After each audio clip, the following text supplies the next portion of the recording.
Bumabati po ako sa ating mga ikakasal sa araw na ito, February 14, Araw ng Mga Puso. Dito po sa Lingayen ay pinagmamalaki po namin ang Kasalang Bayan 2023. Kaya po ang lahat ay nagdiriwang at nagdarasal upang ang ating mga ikakasal sa araw na ito ay maging matagumpay ang kanilang pagsasama bilang mag-asawa. Maraming salamat po sa inyong pagdalo at kasama po kayo sa aming panalangin para sa masaganang buhay. Mabuhay po!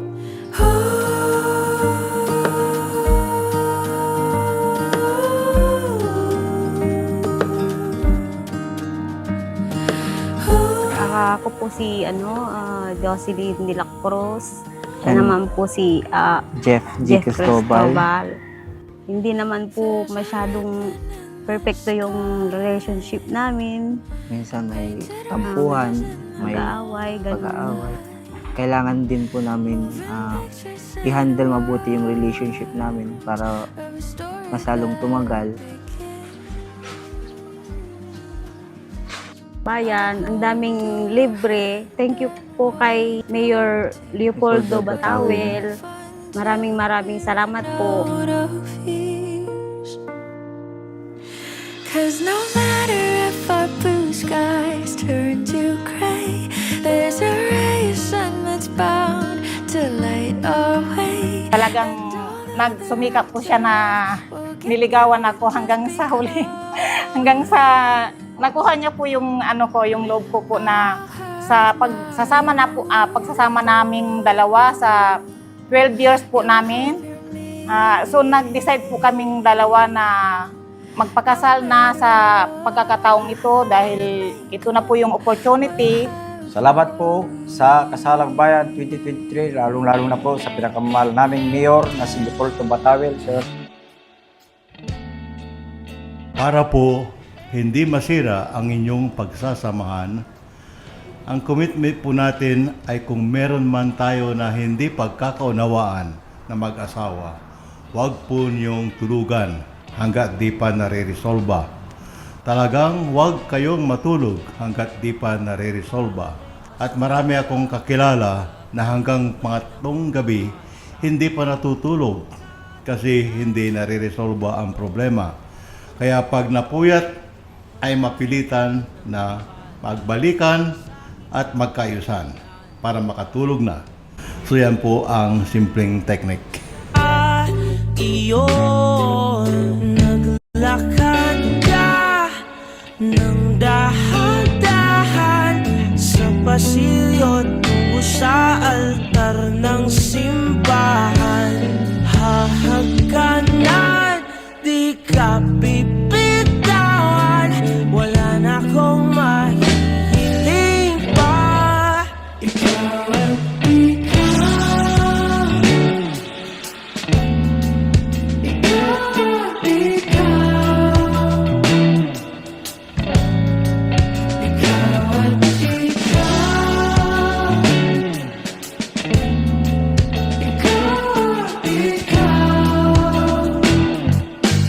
Walang problema na hindi masolusyonan.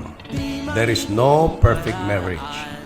It depends on the husband and wife on how you strengthen the bond of relationship.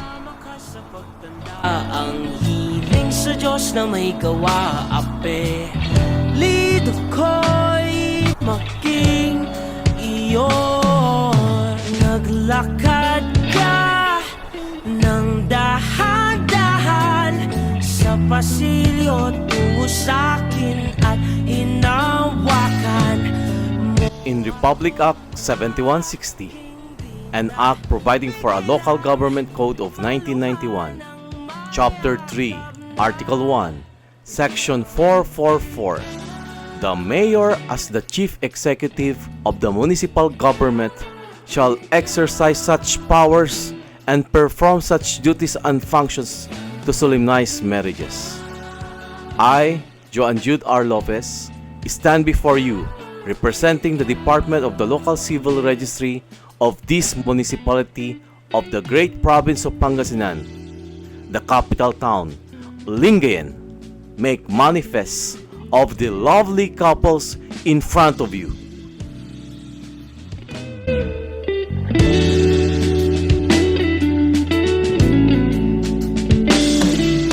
At ang ibig sabihin naman po, pag hinati mo yung cake, may hangganan. Ibig sabihin, kasama mo hanggang sa pagtanda, hanggang sa pag-raise o pagbuo ng pamilya, mapaproblema man o mapakasiyahan, kasama mo ang iyong kabiyak ng iyong puso.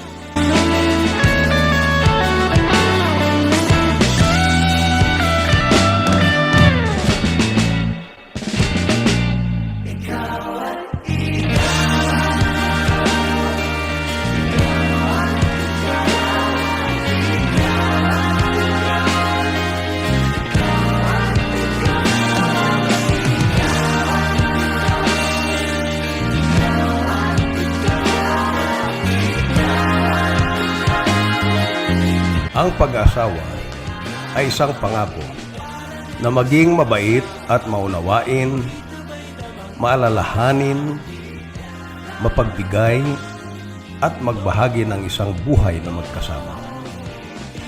Ang pag-ibig na inyong ibabahagi ay lalago ng may pagmamalasakit, pagkamahabagin at pagmamahal.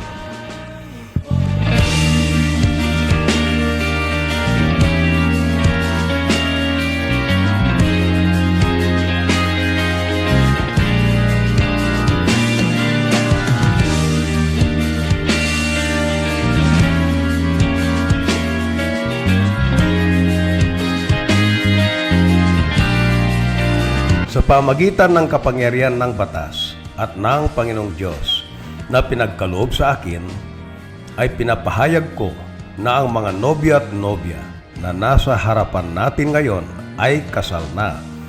At mula ngayon, sila ay kikilalanin bilang Mr. and Mrs. Banggatin ninyo ang mga pangalan ng lalaki at apelyido nila. Mr. and Mrs.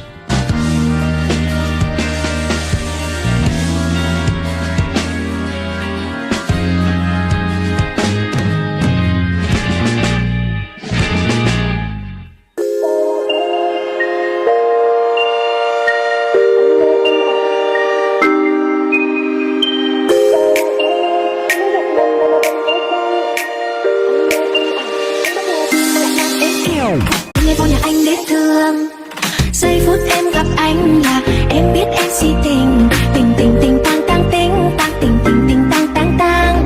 Giây phút em gặp anh là em biết em si tình, tình tình tình tang tang tình tang tình mình tình tan tan tan tình. Yeah, yeah.